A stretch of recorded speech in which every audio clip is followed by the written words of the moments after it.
Ciao a tutti carissimi tifosi della nazionale italiana.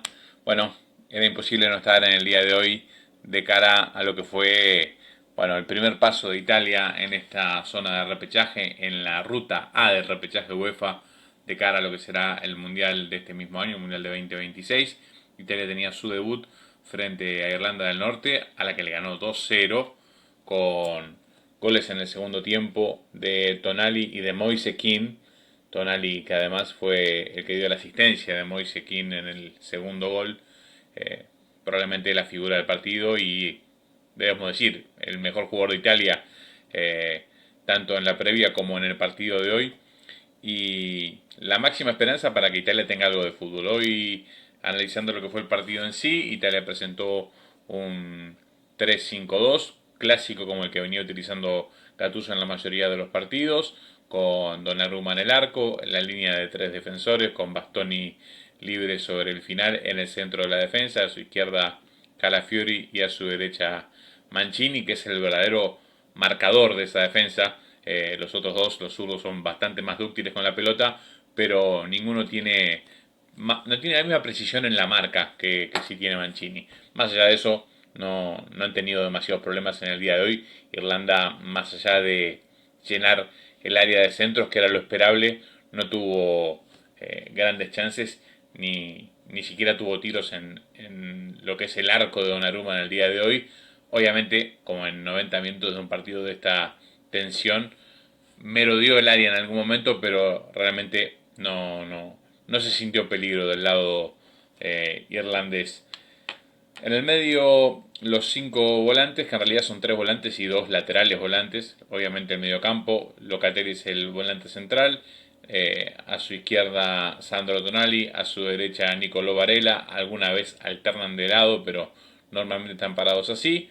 En las bandas, Mateo Politano por la derecha, que realmente es más extremo que lateral. Del otro lado, quien yo digo siempre que es el mejor en su posición en el mundo, y me peleo hasta el hartazgo, más allá de que hoy no tuvo un gran partido. Hablo siempre de Federico Di Marco por la izquierda, que ese sí es más lateral volante de origen porque es su posición en el Inter. Y bueno, el doble 9 que mantiene Gattuso en su estructura de arranque fue obviamente Moise Kean y Mateo Retegui, que se perdió un gol increíble, el gol que se perdió Mateo Retegui, que bueno, me parece que a partir de ahí terminó un poco forzando un ratito antes de lo que hubiese sido el cambio por Pío Espósito en el segundo tiempo. Un Pío Espósito que sí entró muy bien y bueno, demostró que puede ser importante combinando con cualquiera de los dos, tanto con King como con Retegui, y le da una variante a dos centrodelanteros que son parecidos, que van mucho al espacio, como King y Retegui.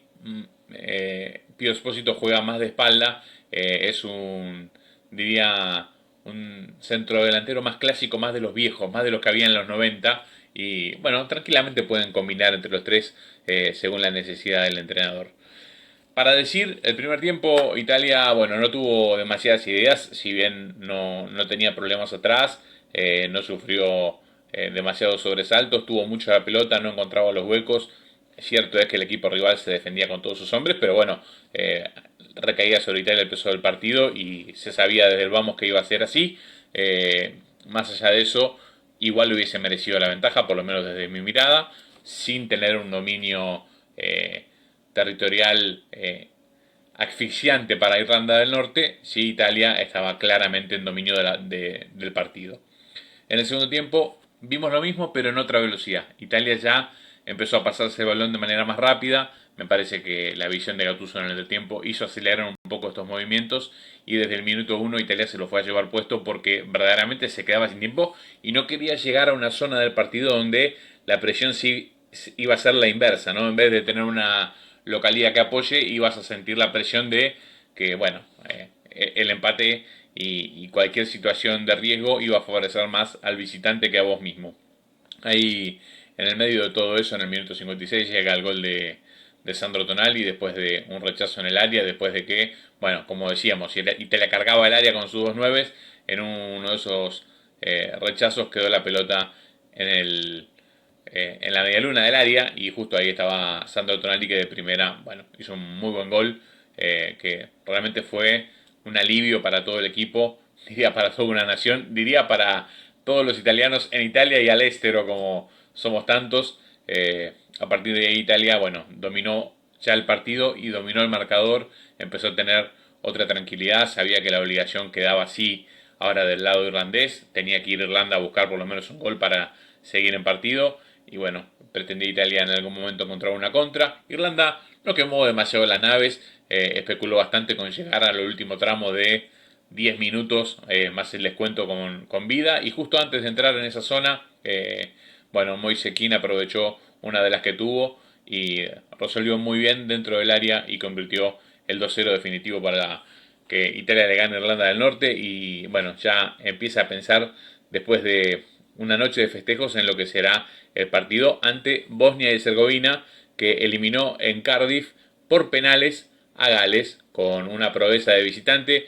El equipo bosnio se llevó a la clasificación y será el rival de Italia, partido que se jugará en Bosnia. Italia, fuera quien fuera, el vencedor de esa llave iba a ser visitante en su segundo partido, así que Italia tendrá que ir a buscar la clasificación al Mundial a Bosnia. Bueno, de más está decir que Italia es el favorito, que lo hemos dicho una y otra vez desde que arrancamos este quinto cambio Italia Road to World Cup 2026, que si Italia le ganaba a los equipos que enfrentaba, que estaban en consideración por debajo de Italia, solo con eso llegaba al Mundial. Y desde que arrancamos aquel proceso, Italia ganó todos los partidos, salvo el partido con Noruega, que podemos decir que hoy es un mejor equipo que Italia. Probablemente, alguno me dirá, si uno se pone a pensar en el uno por uno, no sé si tiene tanto más. Es cierto, tiene más en la zona más importante del fútbol, que son las áreas. La delantera noruega es muy buena e Italia en la delantera tiene buenos prospectos, pero ninguno es un asesino serial como Haaland o como sus compañeros. Más allá de eso, Noruega es un buen equipo, está armado como equipo. Italia todavía sigue en plena formación, más allá de haber encontrado en la mano de Gattuso cierta continuidad y que los nombres se repitan. Bueno, sigue siendo todavía una incógnita y además será interesante ver a Italia, si tenemos la suerte de ver a Italia clasificado para la Copa del Mundo, jugar sin la presión de tener que jugar por un lugar en el Mundial. Está claro que Italia está jugando contra sí misma, más allá de los rivales y sin faltar el respeto a nadie. Uno se da cuenta que la carga de los partidos es tremenda en la cabeza de los jugadores italianos, en la cabeza de los jugadores, en la cabeza del cuerpo técnico, en la cabeza de los hinchas, en la cabeza de los periodistas deportivos, en la cabeza de todo el mundo, porque Italia está afrontando una situación que nunca antes vivió en su historia y que nunca jamás pensó que iba a vivir.